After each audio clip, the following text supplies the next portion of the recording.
श्री गणेश की वंदना कर, दिन के स्वामी देवाधिदेव भोलेनाथ, चंद्रदेव तथा सोमदेव की आराधना कर, इष्ट देव का ध्यान कर, गुरुजनों को नमन कर अभिनंदन करते हैं आपका वरुण स्टोर द्वारा प्रस्तुत आज के दैनिक पंचांग।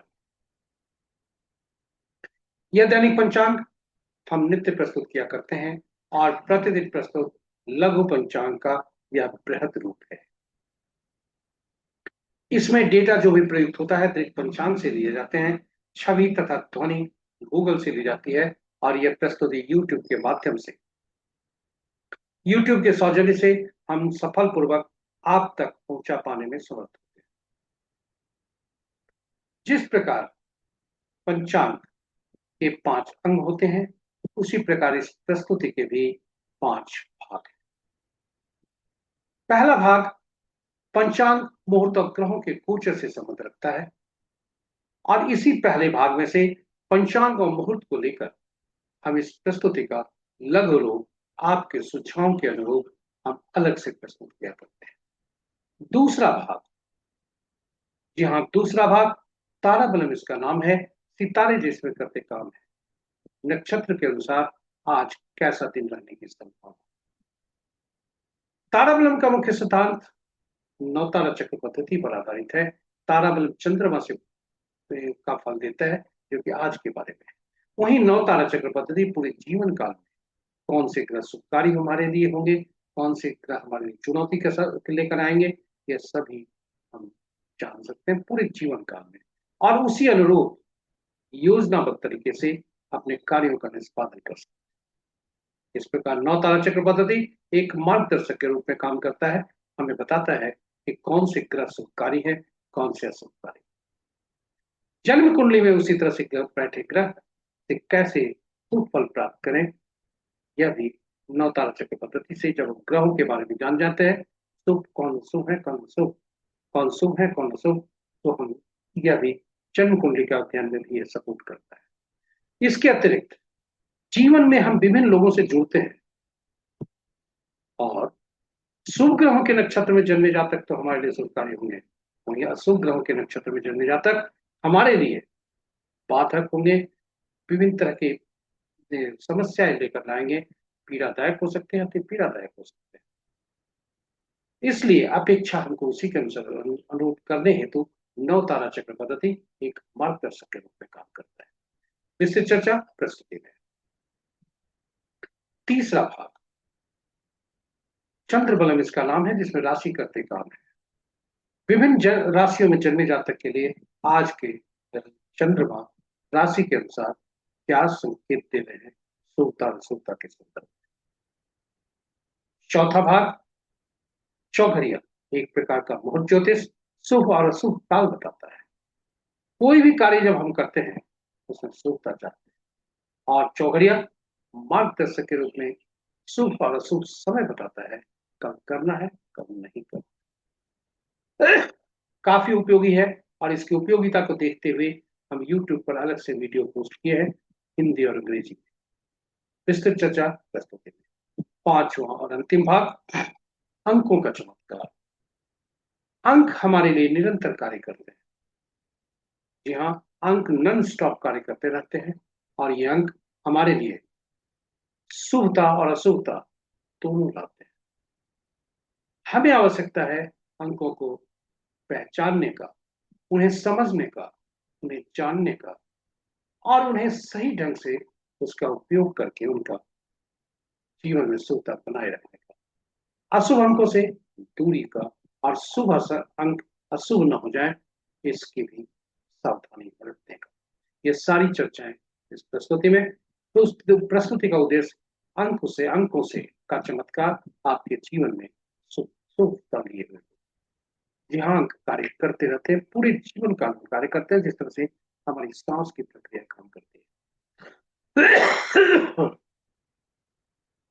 इतना ही नहीं, अंक बोलते भी हैं।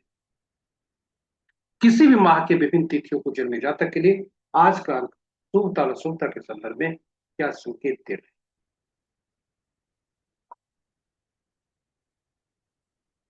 यह भी इस प्रस्तुति में इस प्रकार पांचों भाग, ये पांचों भाग हम आपको संकलित करके लाए हैं, एक जगह एकत्रित करके लाए हैं, आपके लिए, उपयोग के लिए। इसलिए यह महत्वपूर्ण होने वाला है, इसलिए आप कहीं जाए नहीं, हमारे साथ बने रहें आदि से अंत तक। और यदि इस प्रस्तुति को आप पहली बार देख रहे हैं तो हमारे चैनल को सब्सक्राइब करें, साथ ही साथ नोटिफिकेशन बटन को दबाना ना भूलें, ताकि हमारे हर प्रस्तुति की सूचना आपको मिल सके और आप उससे लाभान्वित हो सकें। साझा करें चैनल को अपने मित्रों, परिजनों तथा शुभेच्छुओं के संग, ताकि वे भी इस प्रस्तुति का और हमारे विभिन्न प्रस्तुतियों का लाभ ले सकें, अपने जीवन में उसके का उपयोग करके जीवन में सुखता बना सकते हैं। जी हाँ, प्रयास हमारी, परिणाम आपका। थोड़ा सा प्रयास मेरा, थोड़ा सा प्रयास आपका, और परिणाम आपका है। इसी के साथ ही हम आगे बढ़ते हैं, पंचांग के 5 अंक की थोड़ी चर्चा करें। किस प्रकार हमारे लिए काफी उपयोगी है पंचांग, किस प्रकार इनका हमारे जीवन में की महत्ता काफी है। जी हाँ, पंचांग के 5 अंक हमें विभिन्न रूप से सुविधा देते हैं। तिथि लक्ष्मी प्रदान करने वाला, वार से आयु में वृद्धि, नक्षत्रों से पापों का नाश, योग रोगों को दूर करने में सहायक, और करण कार्यों में सफलता, कार्य सिद्धि दिलाता है। अतएव इन पांचों अंगों से फल प्राप्ति करने हेतु इन पांचों अंगों का स्मरण करना आवश्यक, हमें करना चाहिए, और ताकि हम इनका फल प्राप्त कर सके। और इन्हें स्मरण करने के लिए उचित माध्यम यह श्लोक है। तिथि च श्री कर्म प्रोक्तम, वारम आयुष्वर्धनम, नक्षत्रम हरते पापम, योगम रोग निवारणम, करणम कार्य सिद्धिम च, पंचांग फल मुक्तम। और इन पांचों अंगों का स्मरण करने के बाद प्रातः उठते ही हमें पंचांग का, जो पुराणों में लिखा है, पंचांग का श्रवण करना चाहिए।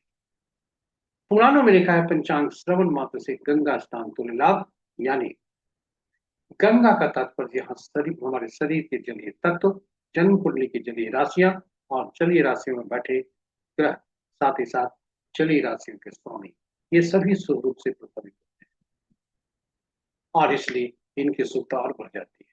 पंचांग की उपयोगिता और महत्ता यहीं पर समाप्त नहीं होती, हमारे जीवन में यह निर्णय क्षमता को सुदृढ़ करता है, आत्मबल बढ़ाता है।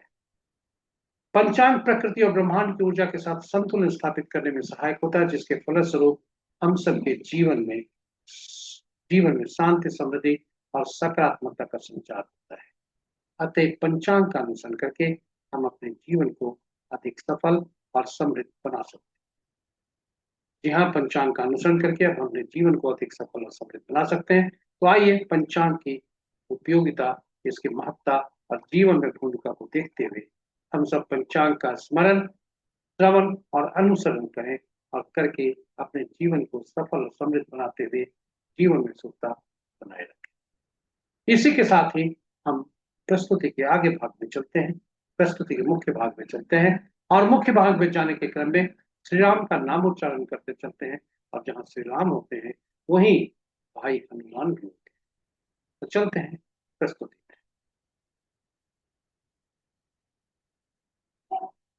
जय भाई हनुमान।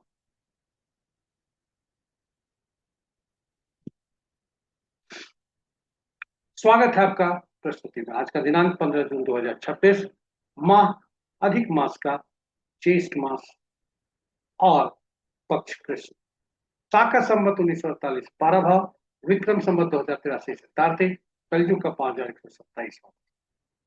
आज का सूर्योदय 4:58 पर, सूर्यास्त 6:42 पर, sunrise at 4:58 AM, sunset at 6:42 PM। आज का चंद्रोदय आज नहीं है, और चंद्रस्त संध्या 6:08। आज का दिशा शुल्क पूर्व है, फिर भी इस दिशा में यात्रा करने को बाध्यता हुई तो आईना देखकर या दूध का सेवन करके यात्रा में सुखता है। पंचांग के पांचों अंग इस प्रकार। वार सोमवार, तिथि प्रातः 8:23 तक अमावस्या, जो पूर्णा तिथि के अंतर्गत आता है, और उसके बाद शुक्ल पक्ष का प्रतिपदा नंदा तिथि के अंतर्गत। अधिक मास अमावस्या के साथ साथ समाप्त होता है आज, अब प्रातः 8:23 तक अधिक मास की समाप्ति और उसके बाद शुक्ल पक्ष का आरंभ, प्रतिपदा नंदा तिथि। नक्षत्र रात्रि के 7:08 तक मिश्रा, उसके बाद अत्र। और आज नक्षत्र में मृगशिरा नक्षत्र से आरंभ होता है, दूसरे पद से दिन की आरंभ का आरंभ होता है, जो कि प्रातः 8:40 तक रहता है। तीसरा पद अपराह्न 1:54 तक, चौथा पद रात्रि के 7:08 तक। उसके बाद आरंभ होता है दात्रा नक्षत्र का पहला पद, जो देर रात्रि 0:23 तक रहता है, और फिर दूसरा पद कल प्रातः 5:38 तक, यानी आज का सूर्योदय आद्रा नक्षत्र के दूसरे पद में होता है। और योग योग प्रातः 8:56 तक स्थूल, उसके बाद कल भोर में 4:39 तक गंड, और फिर तक तो उसके पश्चात वृद्धि। करण प्रातः 8:23 तक नाग, उसके बाद संध्या 6:26 तक किंसी तुग्न, तत्पश्चात कल भोर में 4:30 तक गौ, और फिर बाल। ये रहे पंचांग के पांचों अंक। महत्वपूर्ण मुहूर्त में जाने के पूर्व भोलेनाथ का वास देखते हैं और उनकी सूक्ता देखते हैं, क्योंकि रुद्राभिषेक में इनका काफी उपयोग है। जय भोलेनाथ। ओम नमः शिवाय। जब तक अमावस्या तिथि है, तब तक भोलेनाथ गौरी के सानिध्य में है, माँ गौरी के सानिध्य में, जो कि सुखप्रद है। शुक्ल पक्ष प्रतिपदा होने पर वे शमशान में होते हैं, जो कि सुख नहीं है। अतएव प्रातः 8:23 तक रुद्राभिषेक। जय भोलेनाथ। ओम नमः शिवाय। महत्वपूर्ण मुहूर्त में जाने के पूर्व ये पंक्तियां, महत्वपूर्ण पंक्तियां और उपयोगी पंक्तियां गीता से। हम सबका अधिकार फल कर्म पर है, फल पर। इसलिए जिम्मेदारी के साथ कर्म करने के लिए सबसे अनुकूल मुहूर्त का चुनाव करना ही हमारी पहली सफलता है। साथ ही साथ अनुकूल मुहूर्त में कार्य आरंभ करने से मार्ग में आने वाली हम समस्त बाधाओं को सफलतापूर्वक और खुशी खुशी पार कर सकते हैं, क्योंकि बाधाएं मानव जीवन के हर चरण का अपरिहार्य हिस्सा है। आइए महत्वपूर्ण मुहूर्त के चलते हैं। अनुकूल मुहूर्त का चयन करके हम जीवन में आगे बढ़ने का और सुखता लाने का प्रयास करते हैं। शुभ मुहूर्त में आज का अभिजीत मुहूर्त दिन के 11:22 से 12:17 दिन तक, अमृतकाल दिन के 11:28 से 12:52 दिन तक, प्रभात सिद्धि जो प्रातः 4:58 से 7:08 रात्रि तक, अमृत सिद्धि जो प्रातः 4:58 से 7:08 तक, यानी सर्वात सिद्धि और अमृत सिद्धि जो साथ साथ प्रातः 4:58 से रात्रि के 7:08 तक, विजय मुहूर्त अपराह्न 2:07 से 3:02 अपराह्न तक, गोधूली बेला संध्या 6:41 से 7:01 संध्या तक, और निशिता मुहूर्त देर रात्रि 11:30 से मध्य रात्रि 0:11। रात्रि में किए जाने वाले पूजा पाठ, जब तक साधना, तंत्र मंत्र आदि के लिए निशिता मुहूर्त श्रेष्ठ हुआ करते हैं। अशुभ मुहूर्त में सबसे प्रभावी राहु काल प्रातः 6:41 से प्रातः 8:24 तक, गुलिक काल अपराह्न 1:33 से 3:16 अपराह्न तक, यमगंड दिन के 10:07 से 11:50 तक, वर्ज मुहूर्त मध्य रात्रि देर रात्रि 2:30 से 3:55। रात्रि में किए जाने वाले पूजा पाठ, सॉरी, वर्ज मुहूर्त देर रात्रि 2:30 से 3:55। अब हम आपको ले चलते हैं दूसरे भाग, ग्रहों के आकाशीय स्थिति। इस प्रथम भाग के पार्ट बी में आज यदि देखें, सूर्यदेव, चंद्रदेव और मंगलदेव ये सभी वृद्धावस्था। चंद्रदेव का राशि परिवर्तन आज है, और सूर्यदेव का भी राशि परिवर्तन आज है। चंद्रदेव प्रातः 8:46 पर, उसी के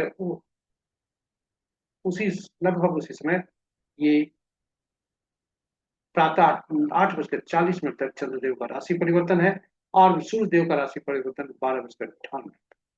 वहीं मंगलदेव का 21 जून को है, लेकिन अंश के अनुसार दोनों तीनों कमजोर हैं, और बृहस्पति देव राशि परिवर्तन किए हैं और करने के बाद 2 अंश पर हैं, इसलिए कमजोर हो सकते राशि की स्थिति को देखा जाए अभी अभी के प्रातः 5 बज के प्रातः स्थानीय समय पटना के 5 बजे प्रातः का, तो मित्र राशि में 2 ग्रह, शत्रु राशि में 3 ग्रह, सम राशि में 2 ग्रह और अपनी राशि में 2 ग्रह हैं, मंगल देव और बुध देव। चंद्रदेव की राशि में 2 ग्रह, शुक्रदेव की राशि में 2 ग्रह और अन्य ग्रहों की राशियों में एक एक ग्रह है। नक्षत्रों की स्थिति को देखा जाए तो ग्रह मित्र ग्रह के नक्षत्र में 3 ग्रह, सम ग्रह के नक्षत्र में 3 ग्रह और नक्षत्र अपने नक्षत्र के में 3 ग्रह है। और अपने नक्षत्र में जो 3 ग्रह हैं वे हैं बृहस्पति देव, राहु देव और केतु। इस प्रकार बृहस्पति देव के नक्षत्र में 2 ग्रह, सूर्य चंद्र के नक्षत्र में कोई ग्रह नहीं और 23 ग्रहों के नक्षत्र में एक एक ग्रह। आज आगे आने वाले दिनों में बृहस्पति देव का नक्षत्र परिवर्तन होगा जब वे पुष्य नक्षत्र में जाएंगे। भविष्य में होने वाली ग्रहों की वक्र स्थिति पर की भी सारणी आपके समक्ष प्रस्तुत आपके समक्ष। इसके साथ ही हम दूसरे भाग में आपको ले आए हैं तारा बल्ब, इसका नाम है जिसमें तारे करते काम है। जी हाँ, सितारे करते काम है, सितारे कभी झूठ नहीं बोलते। तारा बल्ब के साथ पूरी सारणी में जो आपके समक्ष जो नक्षत्रों के नाम है, ताराबलम के समक्ष जो नक्षत्रों के नाम है वह चंद्रमा के गोचर से संबंध रखता है और ताराबलम के नीचे जो नक्षत्रों के नाम है वह हमारा आपका जन्म नक्षत्र। इसमें से अपने जन्म नक्षत्र को हम चिन्हित करते हैं और फिर हॉरिजॉन्टल और वर्टिकल लाइन जहां मिलती है वही आज का फल होता है। जी हाँ, वही आज का फल होता है जहां हॉरिजॉन्टल और वर्टिकल लाइन मिलती है। फल कुल 9 भागों में हो सकता है। यदि आज का फल संपद, क्षेम, साधक, मित्र या तिमित्र में हो तो वह शुभता के प्रति इशारा करता है। संपद, क्षेम, साधक, मित्र या तिमित्र में हो तो वह शुभता के प्रति इशारा करता है। वहीं यदि आज का तारा जन्म, विपद, प्रत्यय और न्यायधन्य हो तो अशुभता के तरफ इशारा करता है। शुभता के संकेत मिलने पर दैनिक कार्य को करते हुए नए कार्यों का हम कर सकते हैं। वहीं इसके विपरीत अशुभता की स्थिति में हम दैनिक कार्य में सावधानी और नए कार्य का आरंभ नहीं करें। तो ये रहे चंद्रमा के गोचर से संबंधित जानकारी ताराबलम। ताराबलम मुख्यतः नवतारा चक्र पद्धति पर आधारित है और जिसके अनुसार ग्रहों के मन नक्षत्र होते हैं, नक्षत्र ही ग्रह के फल देते हैं। ताराबलम के अनुसार हम चंद्रमा के गोचर से देखते हैं, जो कि आज के बारे में केवल होता है, भविष्य के बारे में कोई चर्चा इसमें नहीं होती।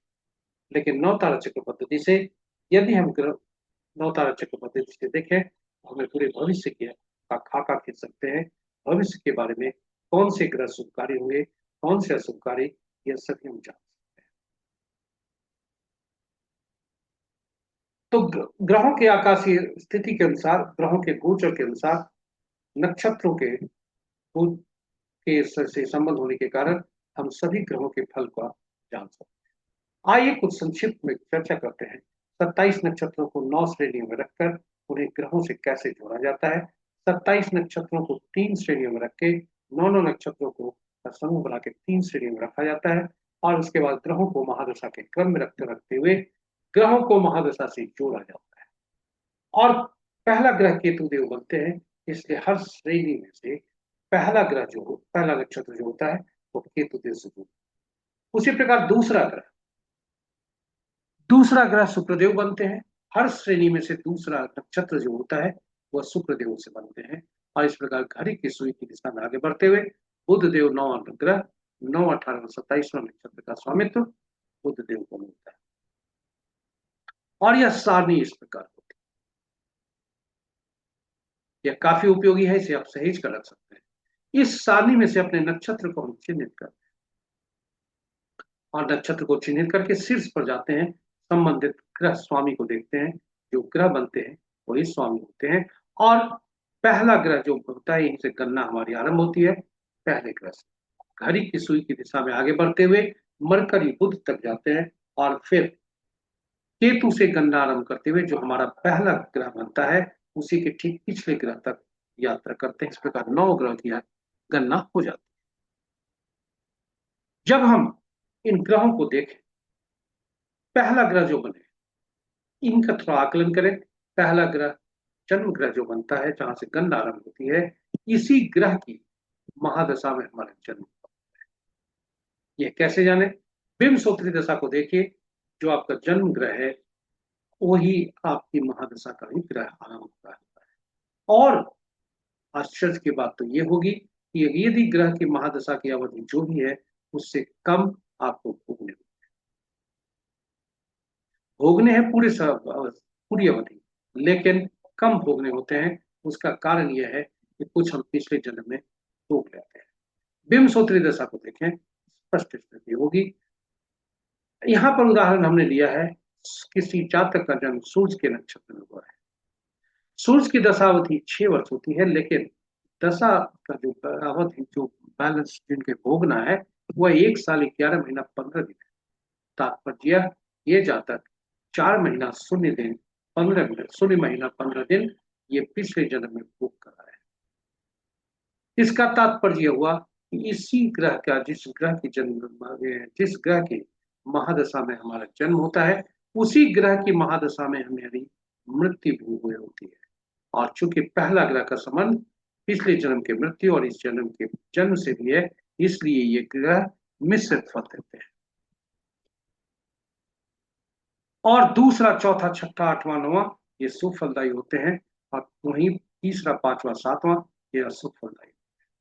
अब यदि हमें पूरे जीवन काल के बारे में कौन से ग्रह शुभ होंगे, कौन से अशुभ होंगे, यह जान गए यदि, तो क्या जीवन काल में शुभ ग्रहों के दशा अंतर्दशा में शुभ कार्यों का निष्पादन करके हम शुभता सुनिश्चित नहीं कर सकते? कर सकते। वहीं यदि ग्रह हमारे अनुकूल नहीं है, बाधक हैं या चुनौती देने वाले हैं, तो मानसिक रूप से उसके लिए तैयार होते हैं, जो कि अचानक हमारे जीवन में नहीं घटता। और जब अचानक नहीं होता, तो हमें उसका ये मानसिक पीड़ा कम। इसी प्रकार जन्म कुंडली में बैठे ग्रह शुभ ग्रहों से, उदाहरण स्वरूप संपत्ति ग्रह जो जहां बैठे हैं, दूसरा ग्रह, वहां उस ग्रह से संबंधित राशि भाव से संबंधित कार्य किए जाए तो संपत्ति का लाभ होता है। इस प्रकार जन्म कुंडली में से भी हम इसका फल प्राप्त कर सकते हैं। और विभिन्न नक्षत्रों में जन्मे जातक, शुभ ग्रह के नक्षत्र में जन्मे जातक हमारे लिए शुभकारी होंगे। अशुभ ग्रह में जन्मे जातक हमारे लिए अशुभ नक्षत्र ग्रह, अशुभ नक्षत्र में जन्मे जातक हमारे लिए अशुभकारी होंगे, चाहे वह कहीं से भी, कहीं चाहे वे कहीं से के संबंधित हो, घर से हो, परिवार से हो, रिश्तेदार हो, संसार से हो, समाज से हो, या कार्यस्थल का हो, व्यवसाय स्थल का हो, यह सभी जगह नियम लगते हैं। इसलिए पहला, तीसरा, पांचवा, सातवां ये पीड़ादायक, वहीं दूसरा, चौथा, छठा, आठवां, नौवां ये शुभ फल। इसके साथ ही इनके जो सभी ग्रहों के शुभता और अशुभता का फल कैसा होता है, यह आपके अनुरोध पर हमने, सुझाव पर हमने यहाँ संकलित करके रखा है। शुभ तारे, शुभ फलदायक संपत्ति तारा से लेकर अति मित्र तारा तक हम आपके सूचना सारणी प्रस्तुत किए हैं।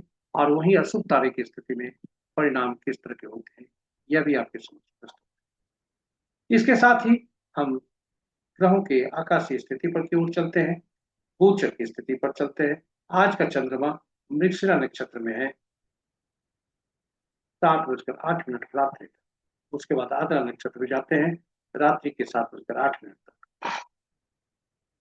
और यदि इसमें हम देखें तो आज का दिन, जी हाँ, आज का दिन पुष्य, अनुराधा, उत्तरा, भाद्रपद नक्षत्र के लिए, और अश्लेषा, ज्येष्ठा और रेवती नक्षत्र के जातकों के लिए अशुभता के संकेत हैं। वहीं पुनर्वसु, विशाखा, पूर्वा, भाद्रपद नक्षत्र के जातक के लिए आज शुभता के संकेत मिल रहे हैं।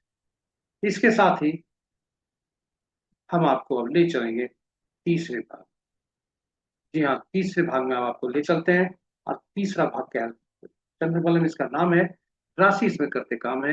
राशि के अनुसार आज कैसा दिन रहने की संभावना। आज चंद्रमा का 8:40 प्रातः चंद्रमा का राशि परिवर्तन भी है। तो जब तक चंद्रमा वृषभ राशि में, तब तक के लिए चंद्रबलम क्या कहते? वृषभ, कर्क, सिंह, वृश्चिक, धनु और मीन राशि के जातक के लिए शुभता के समय।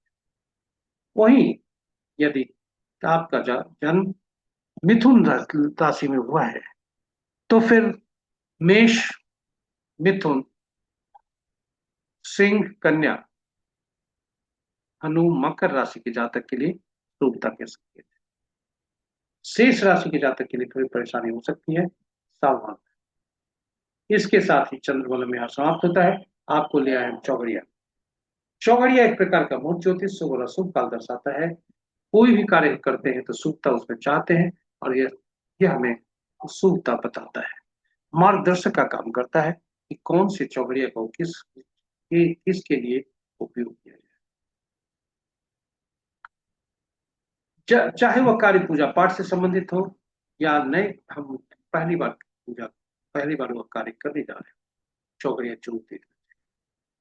यदि कोई व्यक्ति उचित मुहूर्त नहीं देखता लेकिन कार्य में तो शुभता चाहता है, तो अगर वैसा ही है तो फिर उसे तारा बल्लभ, नौ तारा चक्र पद्धति जरूर दे। और नौ तारा चक्र पद्धति काफी उपयोगी है, इसलिए इसकी, सॉरी, चौघड़िया काफी उपयोगी है, इसलिए चौघड़िया की उपयोगिता करते समय हम उपयोगिता पर हमने YouTube पर अलग अलग वीडियो, दो वीडियो पोस्ट करके रखे हैं। संक्षेप में हम यहाँ भी चर्चा करेंगे। चौघड़िया कुल 8 चौघड़िया दिन के होते हैं, 8 चौघड़िया रात के होते हैं, किंतु साप्ताहिक दिनों से संबद्ध करने के लिए सात ही चौघड़िया का नामकरण हुआ, और सातों चौघड़िया का नामकरण होकर के आदि चौघड़िया जो होते हैं, जो 8वां चौघड़िया होता है, जो आदि चौघड़िया होता है, वही 8वां चौघड़िया अंत चौघड़िया हुआ करता है। इस प्रकार सभी चौघड़िया का संबंध साप्ताहिक दिनों से होता है, और साप्ताहिक दिनों के शासक ग्रह अलग अलग ग्रह बनते हैं, इसलिए चौघड़िया का संबंध उन ग्रहों से भी होता है, और ये ग्रह विभिन्न कार्यों के लिए उपयोगी होते हैं, विभिन्न प्रयोजनों के लिए फलदायी होते हैं, विभिन्न उद्देश्यों में शुभकारी होते हैं। इसलिए चौघड़िया का संबंध और भी बढ़ जाता है, ग्रहों के से साप्ताहिक दिनों के स्वामी ग्रहों से भी संबंध बनता है, और उनके द्वारा निमित्त कार्यों से। जब भी हम चौघड़िया देखें तो ये जरूर सुनिश्चित करें कि जिस चौघड़िया का हम उपयोग करने जा रहे हैं वो कहीं अशुभता से व्याप्त तो नहीं है।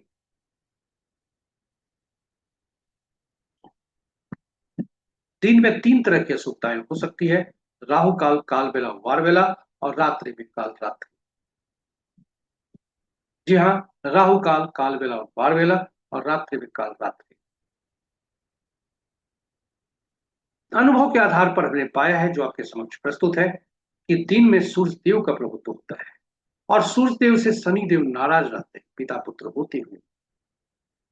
इसलिए शनि का चौगड़िया प्रतिदिन काल बेला से कर। वहीं रात्रि चंद्रमा से प्रभावित, चंद्रमा का प्रभुत्व बुध देव नाराज, इसलिए चंद्रमा, सॉरी, रात्रि, बुध रात में बुध का चौगड़िया, लाभ चौगड़िया काल रात्रि से ग्रसित होता है। तो ये आप देख सकते हैं, इसको अपना सकते हैं। इसे समझकर अशुभ ग्रहों, अशुभ चौगड़िया में उसे गिनती करते हुए सावधानी बरत सकते हैं।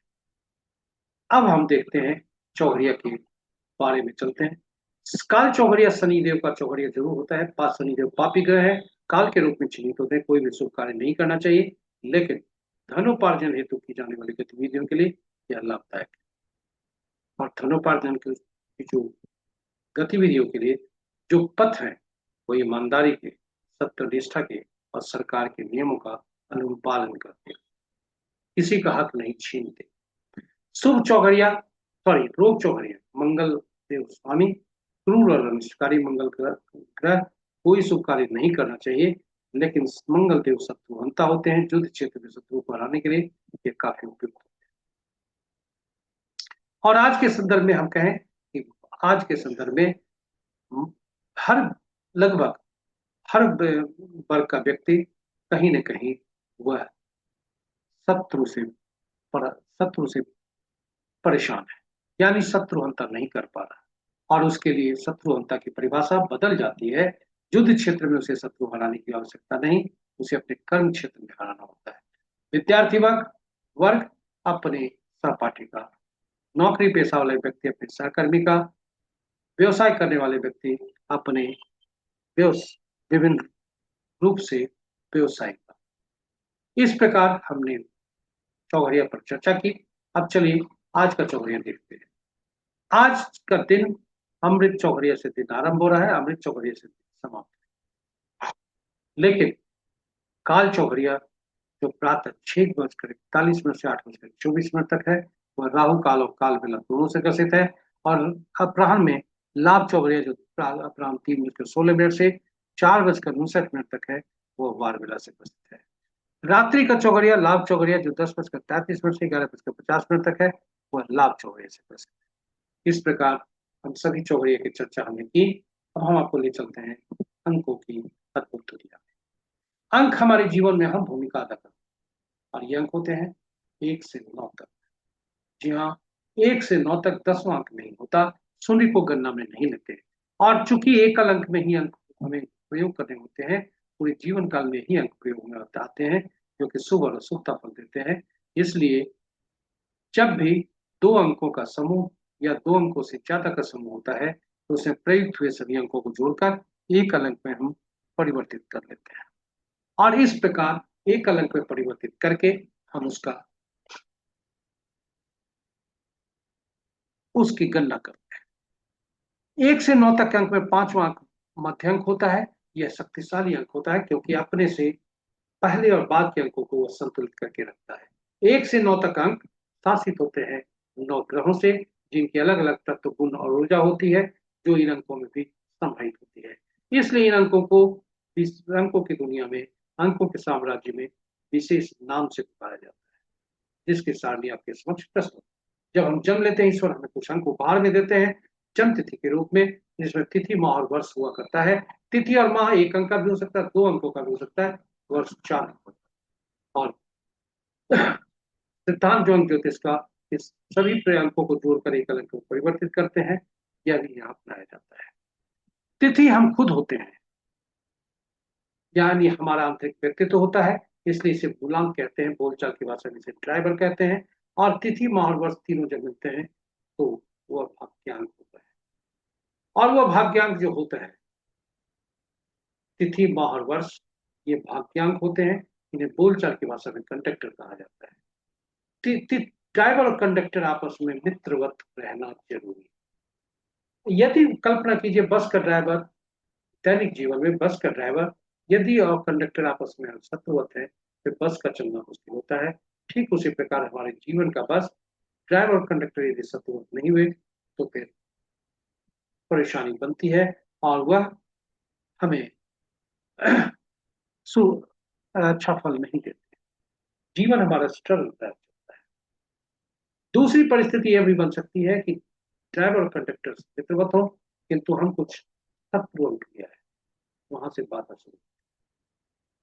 तो आइए अंकों को जानने, पहचानने और समझने के क्रम में आगे बढ़ते हैं। और सबसे पहले मास्टर नंबर और कर्ज के नंबर को पहचान। जब भी हमारे जन्म तिथि में या गणना में 11 22 33 आते हो, वह पूर्व जन्म के कर्म से दिखाता है, पूर्व जन्म के आत्मा से दिखाता है। जो काम हम शॉर्टकट और आसानी तरीके से कर लिए थे, उसी का यह डिफिकल्ट रूप आपके समक्ष आने की संभावना। 13 14 16 19 यदि किसी का जन्म तिथि है या गणना में आता, तो वैसी स्थिति में वह पिछले जन्म के कर्मों द्वारा उत्पन्न ऋण से संदर्भ रखता है, और जो कि इस जन्म में कर्म द्वारा कर्म द्वारा उन ऋणों का भुगतान करना होता है, उसकी अदायगी करनी है। इस प्रकार हमने देखा अंकों के बारे में कुछ जानकारी। अब हम देखते हैं, चूंकि हर अंक का उनके शासक ग्रहों का गुण तत्व ऊर्जा समाहित होता है, तो कुछ अंक ऐसे जो अनुपलब्ध हैं हो सकते हैं हमारे जन्म तिथि में, तो वैसी स्थिति में हम उन अंकों का जो गुण तत्व ऊर्जा है, उसकी कमी हमें पाई जाती है। वहीं 2 बार से ज्यादा या तीन कहें 3 बार या 3 बार से ज्यादा जब कोई अंक प्रयुक्त होते हैं, तो उसे पीड़ा की श्रेणी में या बाधा की श्रेणी में रखा जाता है। उस समय नकारात्मक प्रभाव डालना आरंभ कर देते हैं। इसलिए हमें अंकों को 2 बार से ज्यादा रिपीट नहीं करना चाहिए। आइए देखते हैं कौन कौन अनुपलब्ध अंक है। नो सुप्रीट की सहायता। 2, 4, 8 ये 3 नंबर हैं जो जहाँ तक के अनुपलब्ध है, यानी इनका उपयोग किया जा सकता है। 3 और 7 ये 2 अंक हैं जो एक ही बार है। वहीं 9, 5, 1, 6 ये दो दो बार आ चुके हैं। इनका प्रयोग जातक के लिए शुभ नहीं होगा। इन अंकों का रिपीटेशन शुभ नहीं होगा जातक के लिए। इसलिए आइए हम अब जानते हैं कि यदि मूलांक और भाग्यांक शत्रुवत है तो फिर इनके मित्र अंक जो संतुलित करेंगे इनको, यह इसका कहाँ से लाए। तो ये चूंकि चिर है, जन्म तिथि जो होती है, जन्म तिथि और से जितने भी अंक निकले ये सभी चिर होते हैं, स्थायी होते हैं। यहाँ आपको बता दें, तिथि हम खुद होते हैं, मूलांक इसका होता है, हमारा आंतरिक व्यक्ति को दर्शाता है। तिथि और माह मिलकर एटीट्यूड नंबर, अचीवमेंट नंबर कहलाता है, जो कि हमारा बाहरी व्यक्तित्व दर्शाता है। और वर्ष के अंकों को जोड़ते हैं। पुरुष के लिए 11 से घटाते हैं, महिला के लिए 4 उसमें जोड़ते हैं। यह एंजल नंबर होता है, धुआं नंबर। यह ईश्वर द्वारा प्रदत्त एक लॉटरी है। तो इन अंकों को संतुलित करने के लिए, तो ड्राइवर और कंडक्टर को संतुलित करने के लिए हम कोई एक से अंक का सहारा लेते हैं जो दोनों के मित्र हों। और उसका स्रोत क्या होगा? उसका स्रोत नाम होता है जो धरती के ईश्वर माता पिता देते हैं। और इससे हम जो भी ड्राइवर और कंडक्टर के अंक हैं उनके मित्र अंक को ले आकर नाम से ही हम इसका उपयोग करते हैं। आप कहेंगे नाम में तो अक्षर है, अ, अंक कहाँ से आए? इसके लिए इन अक्षरों को, क्योंकि अक्षर के अंकीय मूल्य हुआ करते हैं, इसलिए इन नाम के भी अक्षरों को अंकीय मूल्य में परिवर्तित करके उनको जोड़कर एक अलग में परिवर्तित करते हैं, फिर इसका उपयोग करते हैं। आइए देखिए, ये जो हमने आज जन्म तिथि दी है, ये अन्ना हजारे का, अन्ना हजारे का जन्म आज ही के दिन हुआ है, 15 जून 1935। स्रोत गूगल है। आपको हम बताते चले कि हमने जन्म तिथि दी है, गूगल से ली है, उद्देश्य शैक्षणिक है। इनका ये इनका नाम, अन्ना हजारे का नाम में भौविक जाता है जो कि शुभ है। और इस प्रकार अन्ना हजारे का ये लेटर जो 1 नंबर दे रहा है वह काफी उपयोगी है। साथ ही साथ नाम का 6 दे रहा है,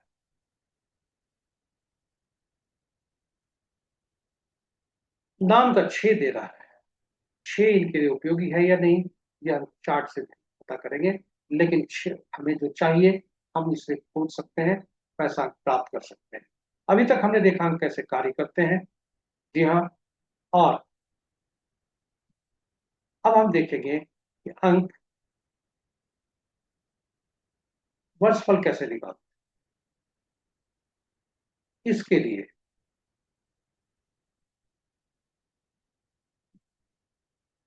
अंक इसके लिए हम वर्तमान जो वर्ष है, जन्म तिथि है, उसमें से वर्ष को निकालकर वर्तमान वर्ष को उसको जोड़ते हैं, उसको रख देते हैं। और फिर जोड़कर जो एकल अंक होता है वह मूलांक, भाग्यांक और पूरे जो जिसकी आयु है वह अंक से इस तालमेल खाता है कि नहीं, यह देखकर निकालते हैं। तो यह हमने देखा अंक कैसे बोलते हैं।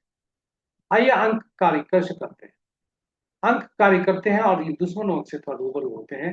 1 के 8, 2 के 4, 6 8 9, 3 के 6, 4 के 8 9 4 2, 5 के कोई नहीं, 6 के 3 9, 7 के 7 9 3, 8 के 1 2 4 8, 9 के 6 4 2 8।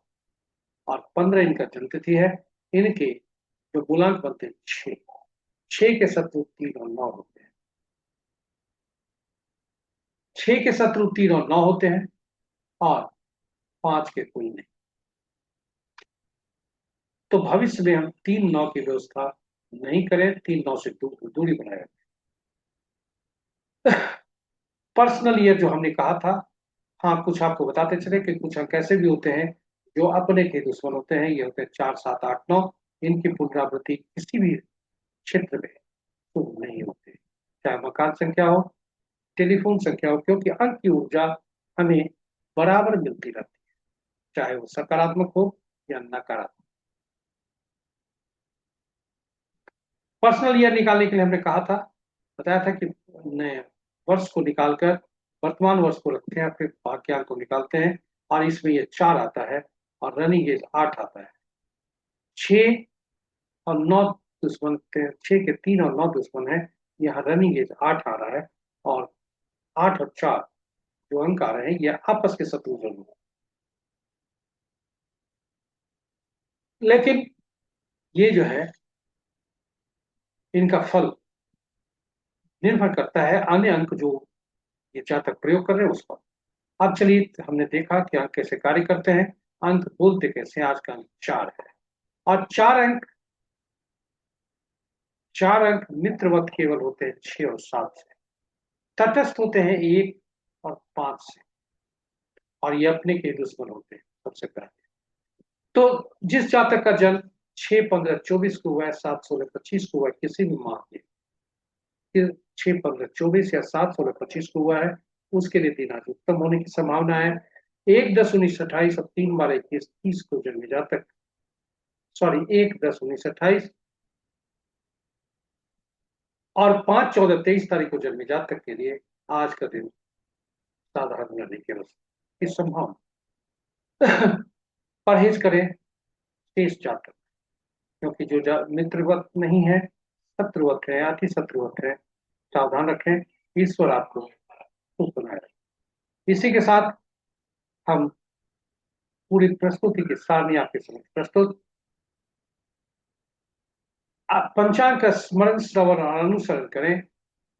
अपने ग्रहों को पहचाने, समझे और अनुकूल रूप कार्य करें। अनुकूल रूप में कार्य करने से शुभ कार्य के शुभता सुनिश्चित करें। नक्षत्रों के संकेत महत्वपूर्ण होते हैं, इन्हें पहचाने। विविध प्रत्यधिबद्ध और संपच्छेद साधक विद्या के मित्र नक्षत्र। चंद्रमा मन का कारक होता है, राशि और भ्रमण करने से हम सबका मन प्रभावित हो सकता है, सावधान। और शौघड़िया का मार्गदर्शन हमारे लिए हितकारी।